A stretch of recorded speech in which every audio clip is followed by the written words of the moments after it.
fire retardant.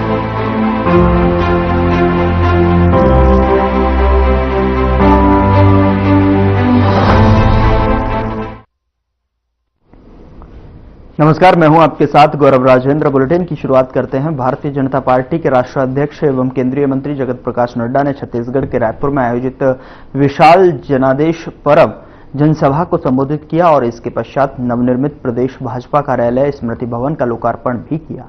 आपको बता दें कि आदरणीय प्रधानमंत्री नरेंद्र मोदी जी के नेतृत्व में छत्तीसगढ़ की भाजपा सरकार ने 1 साल पूरे होने पर विष्णुदेव साय सरकार की तारीफों के पुल बांधते हुए विकास कार्य को विस्तार से बताया। तो जनादेश पर्व जनसभा का आयोजन किया गया, जिसमें कि केंद्रीय मंत्री जेपी नड्डा शामिल हुए, तो वहीं सीएम विष्णुदेव साय भी साथ में मौजूद रहे और उनकी 1 साल के दौरान कार्यकाल में किए गए कार्य योजनाओं के बारे में विस्तार से जानकारी साझा की गई।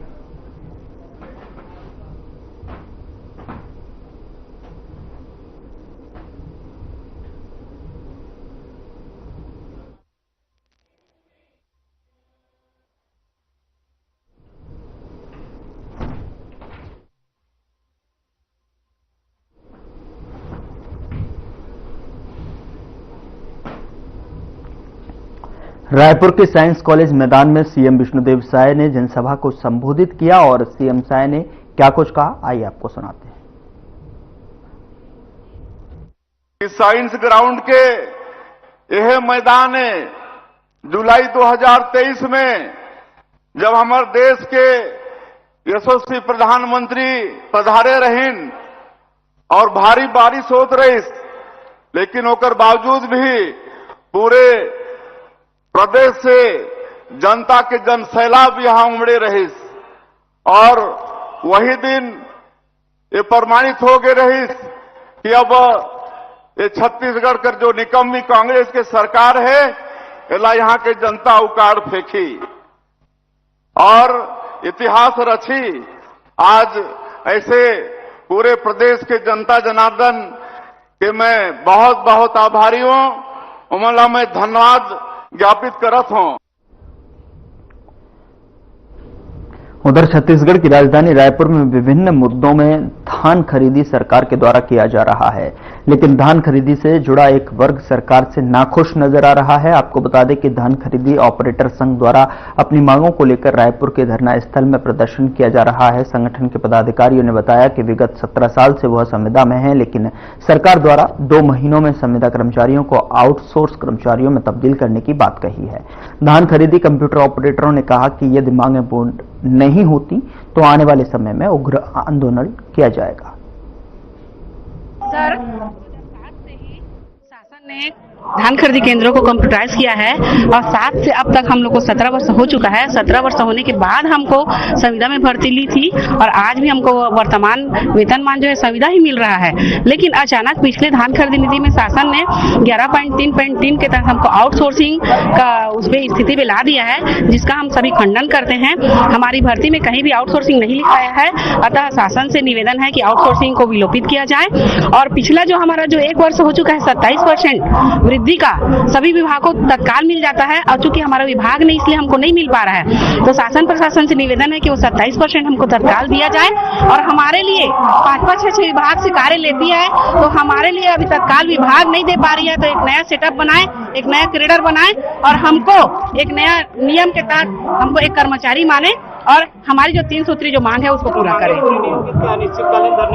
जी हाँ, हमारी मांगे पूरी नहीं हुई है, इसलिए हम एक बार स्थगन करवाया गया था और नहीं होने के कारण हम पुनः यहाँ पे आंदोलन पे आ बैठे हैं और जब तक शासन हमारे बारे में सोचेगी नहीं, कुछ विचार करेगी नहीं, हम यहाँ पे आंदोलन पे आ चुके हैं। मंत्री से बात हुई थी, आश्वासन पे गए थे, किस मंत्री से बात हुई थी, क्या आश्वासन मिला था आप लोगों को? मंत्री हैं श्याम बिहारी जायसवाल जी और खाद्य मंत्री हैं बघेल जी, दोनों ने मीडिया के सामने में आश्वासन दिया है, परंतु आश्वासन देने के बाद भी 1 महीना होने के बाद भी हमारी मांगे को उन्होंने मान्य नहीं किया है। चर्चा परिचर्चा हुई है, स्वयं मुख्यमंत्री हो, वित्त मंत्री हो, स्वास्थ्य मंत्री हो, केदार कश्यप हो, सबके बीच बात है, कई बार बैठक हुआ है, लेकिन निर्णय नहीं हो पा रहा है।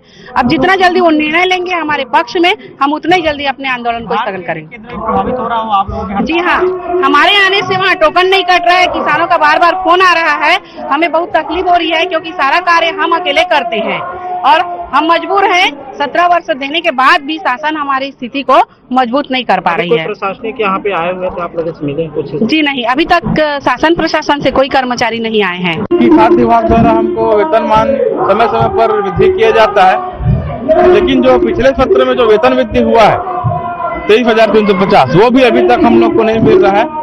और साथ ही हम लोग का जो नियुक्ति संविदा आधार पर हुआ था, लेकिन अभी के जो धान खरीदी नीति है उसमें जो है गलत नीति बनाकर हमको आउटसोर्सिंग में डाल दिया है। मतलब अप्रैल 2025 से आउटसोर्सिंग की कार्रवाई किया जाए करके वहाँ पर उल्लेख है, जो कि बहुत ही गलत है और हमारे साथ अन्याय है।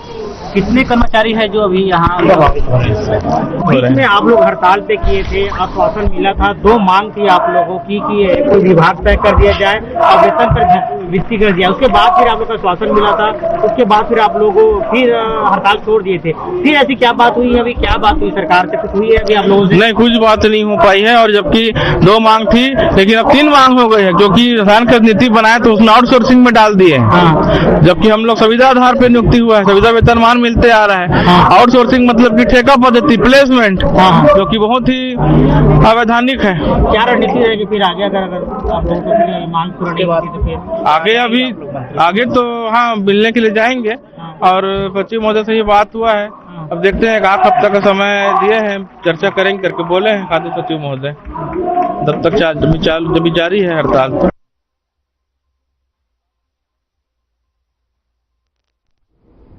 एमपी में सीएम मोहन सरकार को 1 साल पूरा हो गया है। कैबिनेट मंत्री महिला और बाल विकास विभाग निर्मला भूरिया की अध्यक्षता में प्रेस कॉन्फ्रेंस हुई और मंत्री ने प्रेस कॉन्फ्रेंस से पहले जो है विकास प्रदर्शनी का उद्घाटन कर प्रदर्शनी का अवलोकन किया और जिसमें प्रदेश सरकार की मुख्य उपलब्धियों के बारे में बताया और कहा कि सीएम यादव के नेतृत्व में गठित बीजेपी की सरकार ने सफल और सार्थक 1 साल पूरा कर लिया है। इसी दौरान मंत्री ने विभाग द्वारा किए गए विशेष कार्यों की जानकारी भी दी। आइए सुनते हैं कि मंत्री निर्मला भूरिया ने क्या कुछ जानकारी दी।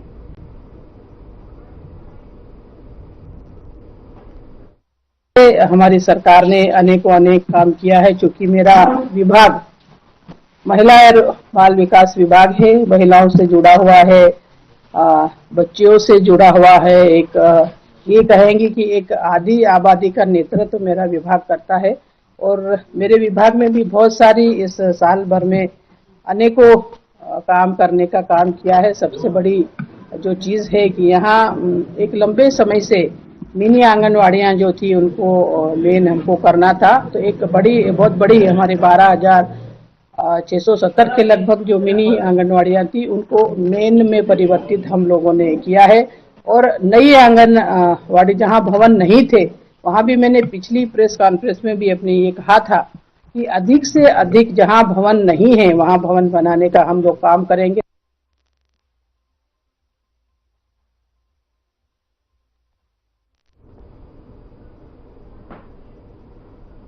उधर छतरपुर धीरे धीरे अवैध हथियारों की मंडी बनता जा रहा है। आपको बता दें कि जिस कारण जिले के लोग सुरक्षा व्यवस्था को लेकर चिंता में हैं। ऐसा इसलिए क्योंकि बीते दिनों जब पुलिस ने सड़कों पर उतरकर बदमाशों के खिलाफ कार्रवाई की तो उसमें दर्जनों बदमाशों के पास से कट्टा, धारदार हथियार और कारतूसों से को जो है बरामद किया गया है। बदमाशों को तो पुलिस ने पकड़ लिया है, लेकिन अवैध हथियारों के सप्लायर अभी भी पुलिस की पहुंच से बाहर हैं। कुछ महीने पहले छतरपुर में 2 जगहों पर अवैध हथियार बनाने वाली फैक्ट्रियां पकड़ी गई थीं, जिनसे हथियार बनाने वाला सामान भी जब्त किया गया।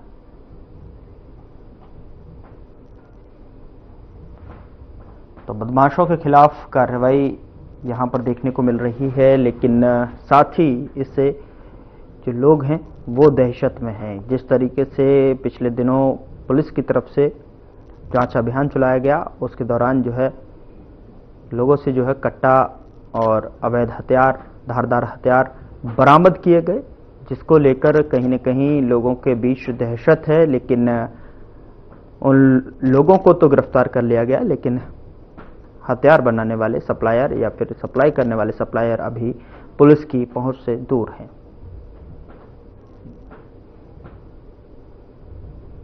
अवैध हथियार पर लगातार अभियान स्वरूप हमारे जिले में कार्रवाई जारी है।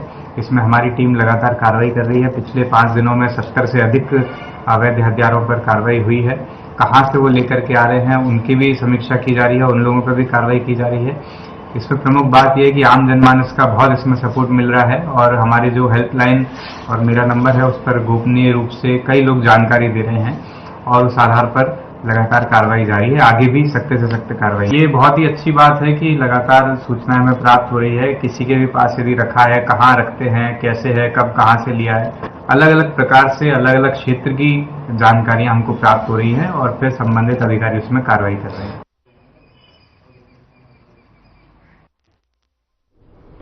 दतिया में कॉलेज ऑफ एक्सीलेंस यानी कि शासकीय स्नातकोत्तर स्वशासीय महाविद्यालय में शनिवार को अकादमिक एवं सांस्कृतिक गतिविधियों से संबंधित जिला स्तरीय प्रतियोगिताओं का आयोजन किया गया और इस प्रतियोगिता में कई महाविद्यालयों के छात्र छात्राओं ने भाग लिया।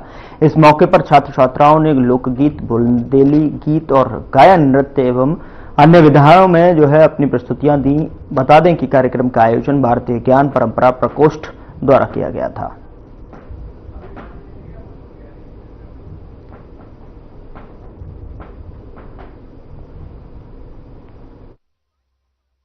वर्तमान शासन की जो नियत और मंशा है वो जो हमारी परंपराएं, संस्कार, संस्कृतियां, साहित्यिक गतिविधियां वो भी हमारे स्टूडेंट्स उनकी भी नॉलेज हो, जानकारियां हो, वो भी सीखें।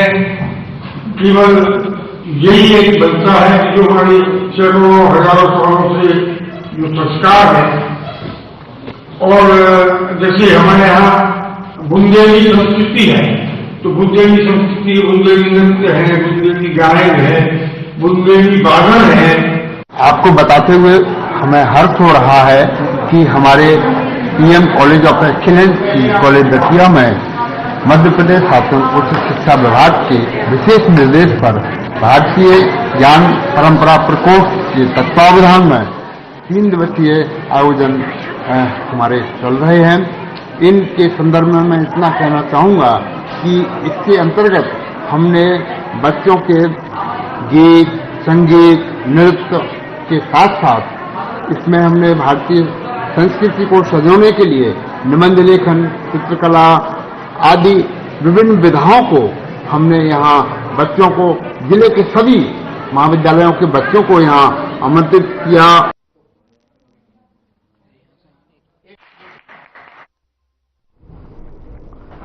उधर छत्तीसगढ़ के प्रमुख महानदी पर रेत माफियाओं का आतंक दिन ब दिन बढ़ते जा रहा है। जब महानदी के तट पर स्थित धार्मिक नगरी शिवरी नारायण में भारी पैमाने पर माफियाओं द्वारा रेत उत्खनन कर परिवहन करने की घटना को अंजाम दिया जा रहा था, लगातार खनिज विभाग के अधिकारियों को इन माफियाओं के बारे में सूचना मिल रही थी। सूचना के आधार पर खनिज विभाग की संयुक्त टीम ने मौके पर पहुंचकर दबिश दी गई और इस दौरान अवैध रेत खनन को लेकर जो है परिवहन करने वाले वाहनों को जब्त कर लिया गया। साथ ही कुछ वाहन मौके से फरार भी बताए जा रहे हैं। जब्त वाहनों की शिवरी नारायण थाने में सुपुर्द कर दिया गया है। वहीं कार्रवाई से रेत माफियाओं में हड़कंप मचा हुआ है।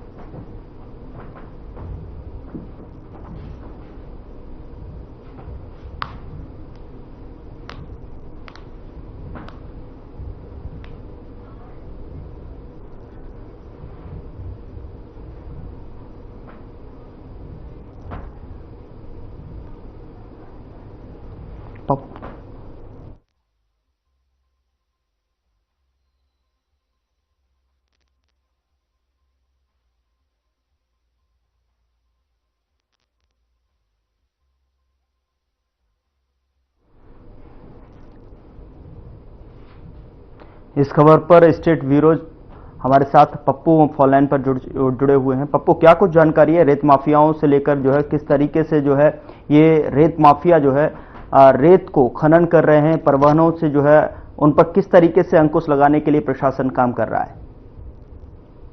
जी आपको बता दें कि छत्तीसगढ़ के जो जांजगीर चांपा जिले में जो छत्तीसगढ़ की प्रमुख महानदी है, प्रमुख महानदी से रेत माफियाओं का आतंक इस कदर बढ़ चुका है कि लगातार वहां से अवैध रेत उत्खनन करते न लगातार शिकायत के बावजूद में खनिज विभाग के अधिकारी इस पर शिकंजा कसने के लिए आज दबिश दी। दबिश के दौरान जो रेत माफियाओं में हड़कंप मच चुका है। इस दौरान कार्यवाही के दौरान खनिज विभाग के अधिकारियों द्वारा जेसीबी और कुछ वाहनों को जब्त कर लिया गया है।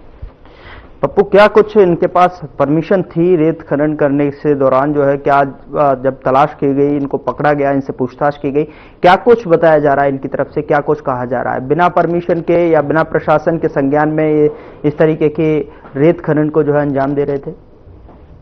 जी, लगातार जो जांजगीर चांपा जिले में जो रेत माफिया हैं बिना परमिशन के यहाँ पर रेत उत्खनन करते नजर आ रहे हैं। लगातार जो खनिज विभाग के अधिकारी कार्रवाई तो करते हैं, मगर जो रेत माफिया उन पर कड़ी शिकंजा न कसने के कारण इन माफियाओं के हौसले बुलंद है और लगातार यह माफिया है हर जगह से रेत उत्खनन करते नजर आ रहे हैं। लेकिन प्रशासन किस तरीके से दबिश दे रहा है? क्या इनके द्वारा जो रेत खनन किया जा रहा है उनसे जो है ट्रैक्टर ट्रॉलियों को जब्त किया गया, वाहनों को जब्त किया गया, क्या कुछ दिन के बाद में उनको जो है छोड़ दिया जाता है? किस तरीके से जो है प्रशासन इनको गंभीरता से नहीं ले रहा है? और जिस तरीके से आप बता रहे हैं कि खनिज विभाग के पास में जानकारी होते हुए भी कहीं न कहीं अनियमितता नहीं बरती जा रही है, इसका क्या कारण है?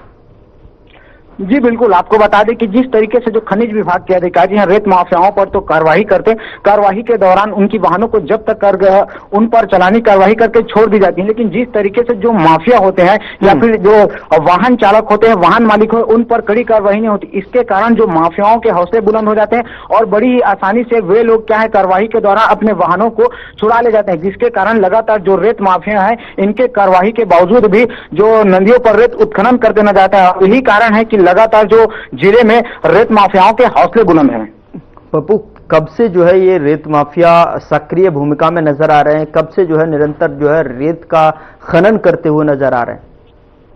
जी, खास तौर पर हम आपको बता दें कि लगातार 6-7 महीना हो गए जो नगर पंचायत शिवरी नारायण है, वहां के जो महानदी है, महानदी पर लगातार जो रेत माफिया है लगातार वहां पर रेत उत्खनन करते नजर आ रहे हैं। इससे पूर्व में भी कई बार खबरों में प्रकाशित किया जाता है। इसके बावजूद भी जो खनिज विभाग के अधिकारी आते हैं केवल कुछ वाहनों को जब्त कर चालानी कार्रवाई करते हैं, उसके बाद जो बाकी वाहन है वहां मौके से फरार होते हैं और लगातार ये जो माफिया है रेत उत्खनन करते नजर आते हैं। इस पर अभी भी शिकंजा नहीं कसा जा रहा है। पप्पू, क्या कुछ जानकारी सामने निकल कर आ रही है? अगर प्रशासन की अगर बात की जाए तो प्रशासन की तरफ से या फिर खनिज विभाग की तरफ से क्या कुछ इस कार्रवाई पर कहा जा रहा है?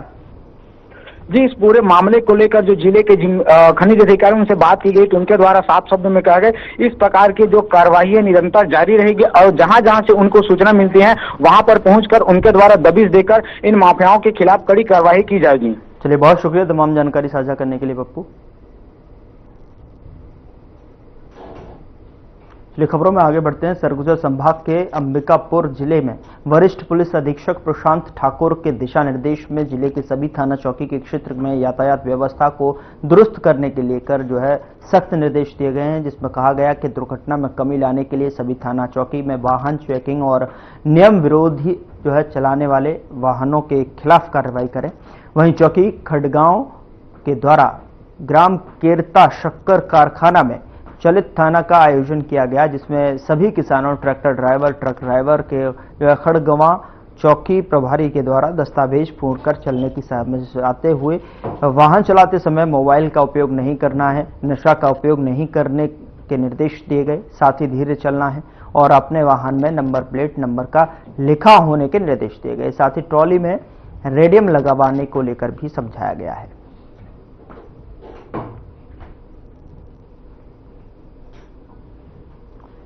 उधर फेयरवेल के नाम पर नवजात शिशुओं के भविष्य के साथ में आंगनवाड़ी कार्यकर्ता खिलवाड़ कर रहे हैं। बिना अनुमति बतौली विकासखंड के 50 आंगनवाड़ी केंद्रों को बंद किया गया। बता दें कि सभी कार्यकर्ता अपने सुपरवाइजर के प्रमोशन पर विदाई पार्टी करते हुए नजर आए। वहीं जब आंगनवाड़ी कार्यकर्ताओं से पूछा गया तो उन्होंने बताया कि हमने अपने सुपरवाइजर के प्रमोशन पर विदाई पार्टी का आयोजन किया है, जिसकी सूचना हमें अपने परिजनों और परियोजना अधिकारी को मौखिक रूप से जो है दे दी है। ये सब अपना छुट्टी आवेदन दिए हैं क्या? नहीं, सर को बोल दिए थे हम लोग। कौन सर को? परियोजना अधिकारी को। कौन है? पंडवा एक्का जी हैं। जी, क्या बोले हैं उनको? कि हम लोग का शुक्रवार को मैडम का विदाई पार्टी रहेगा सर। हाँ, कहाँ मनाने आए हैं आप लोग? हम लोग बूढ़ा आमा में मनाने आए हैं। ठीक है, अभी क्या समय हो रहा है? 1 बजने वाला है। मतलब आप ननिहाल बच्चों के लिए सरकार कई योजनाएं निकाल रही है और आप लोग पिकनिक मनाने के लिए उसे सहायता केंद्र आप लोग अपना ड्यूटी छोड़ के आप लोग आए हुए हैं। हम लोग मैंने विदाई पार्टी है मैडम का। नहीं, ऐसा कोई नियम है क्या कि किसी का विदाई पार्टी आप लोग पिकनिक मनाने के तौर पे अपना केंद्र छोड़ के आए? वही बोल रहा हूँ, कार्यकर्ता छुट्टी में है क्या आज? हाँ, छुट्टी तो है, बता के तो आए हैं। वैसा आवेदन देके तो छुट्टी नहीं लिए हैं, एक सर को बताएं। आज यहाँ क्या कर रहे हैं आप लोग? हम लोग की मैडम अधिकारी बन गई तो उसको विदाई समारोह में आए हैं। मतलब आंगनबाड़ी करके आप लोग विदाई करने आए हैं आज? हाँ, हम लोग की मैडम है ना सुपरवाइजर, हाँ, वो अधिकारी बन गई तो उसी का नाम उनका इंदिरा द्विवेदी। मतलब पूरा बतौली ब्लॉक का आज आंगनबाड़ी बंद है? नहीं, बंद नहीं है, केंद्र लगा के सेक्टर। तो ऐसा कहीं है क्या नियम कि किसी का बधाई या उचित देने के लिए आप लोग पिकनिक मनाने के आ सकते हैं? ऐसा नियम में है क्या? बड़ी हो गई तो बधाई तो देना ही ना उनको। मतलब आंगनबाड़ी केंद्र छोड़ के आप लोग को मतलब यहाँ बधाई देने आए हैं? सहायिका खोले हैं, कार्यकर्ता घुसाए हैं हम। आप लोग छुट्टी लिखे आपका आवेदन आज का? दीदी आदेश ले चुकी है। उनको बुलाइए ना।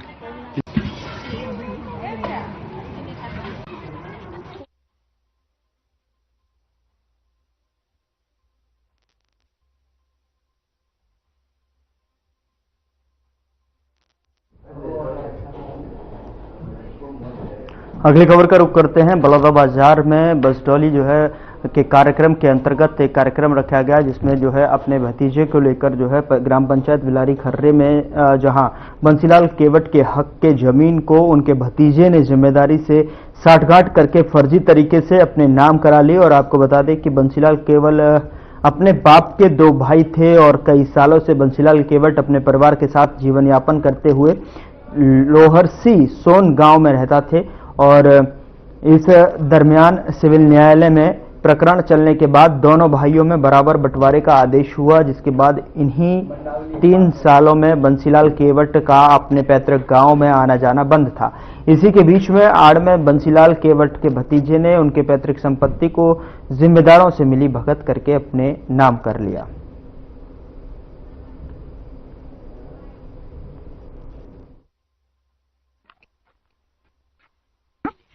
बंसीलाल। कौन गांव के रहने वाला? खर्री बिलारी। खर्री बिलारी।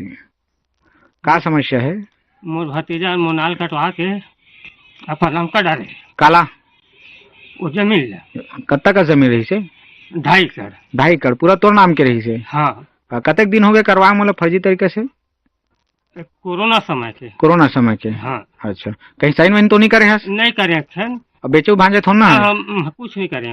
अच्छा, फर्जी तरीके से कर ले? हाँ, फर्जी तरीके से मांगा था का बोला थे? मारपीट लगा थे।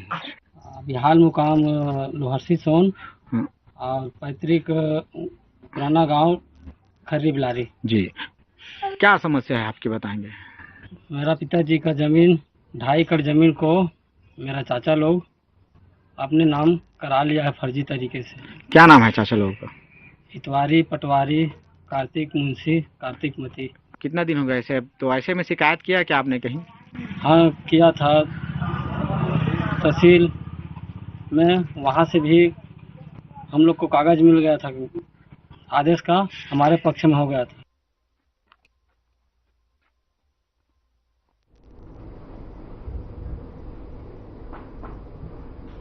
उधर एनसीबी जिले का चिरमिरी शहर जो है 40 वार्डों से मिलकर बना है। दरअसल आपको बता दें कि 40 वार्डों में जो है यहाँ पर लगातार जो है कच्ची मिलावटी महुआ की शराब जो है अवैध बिक्री हर गली मोहल्ले में जमकर हो रही है, जिसे पीकर जहां एक तरफ युवा पीढ़ी बर्बाद हो रही है तो वहीं दूसरी ओर गंभीर बीमारियों के शिकार भी हो रहे हैं। लेकिन इसकी रोकथाम लगाने की जिम्मेदारी जिन पर है वे अपनी जिम्मेदारियां से जो है विमुख हो चुके हैं। बता दें कि कच्ची शराब की अवैध बिक्री पर पुलिस विभाग समय समय पर कार्रवाई करती रहती है, लेकिन इसके रोकथाम के जिम्मेदार आबकारी विभाग सिर्फ खाना पूर्ति कर रहे हैं। चिरमिरी क्षेत्र के आबकारी विभाग के सर्किल ऑफिसर चिरमिरी क्षेत्र में कभी कभार दिखाई देते हैं और इसी कारण से महुआ की कच्ची मिलावटी शराब धड़ल्ले से बेची जा रही है।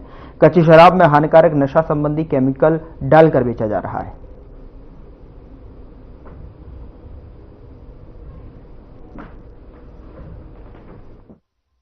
कच्ची शराब के बारे में अगर बोला जाए तो पूरे सिंगुरी में कच्ची शराब की तो बिक्री बहुत तेजियों में है और जोरों से, और इसकी रोकथाम के लिए कोई कार्रवाई उचित हो नहीं पाती और बहुत ज़्यादा अच्छा मतलब यहाँ पे अच्छा नहीं है सिंगुरी में ये कच्ची शराब की बिक्री।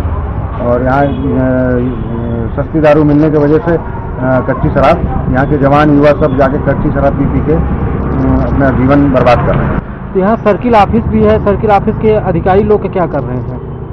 मेरे हिसाब से तो कोई कार्रवाई नहीं होती इनकी तरफ से। मैं तो देखता हूँ, मेरा भी घर नवापारा में है, नवापारा में मेरे घर की पीछे बहुत कच्ची शराब मिलती है, तो कोई कार्रवाई नहीं होती है ना। लोग इससे बहुत ज़्यादा परेशान हैं आम लोग, और जो पूछियागिरी चल रहा है यहाँ पे बहुत ज़्यादा चरम सीमा पे है। शायद किसी के शरण में चल रहा है या किसके संरक्षण में चल रहा है, ये तो जांच का विषय है। बाकी ये बात सत्य है कि हर वार्डों में कच्ची शराब बिक रही है खुलेआम। नहीं, कार्रवाई तो होती है। अभी हमने जब केस बनाया था भोला साहू का, उसमें अभी तक उसकी जमानत नहीं हुई है। इसके अलावा लल्लू राम के खिलाफ 34(2) का केस बना है, मालिक राम और राजकुमार, ये सारे चिरमिरी के ही हैं। सबके खिलाफ केस बना है, 34(2) में बना है। 34(1) तो बनता ही है। जेल भी भेजा गया है और जो इनमें से कई तो जो है हाईकोर्ट में भी लंबित है, अभी जमानत भी नहीं दी। कार्रवाई कर रहे हैं और जैसे ही सूचना मिलती है हम लोग लगभग हमेशा ही गश्त चलता रहता है। हमारे पास एक प्रभारी है जो 2 सर्कल संभालते हैं और उसके बाद भी हम लगातार चिरमिरी और मनेन्द्रगढ़ दोनों जगह प्रॉपर तरीके से गश्त कर रहे हैं। और जैसे ही जानकारी मिलती है या पुख्ता होता है सूचना, उसके बाद उनके विरुद्ध प्रकरण कायम किए जाते हैं।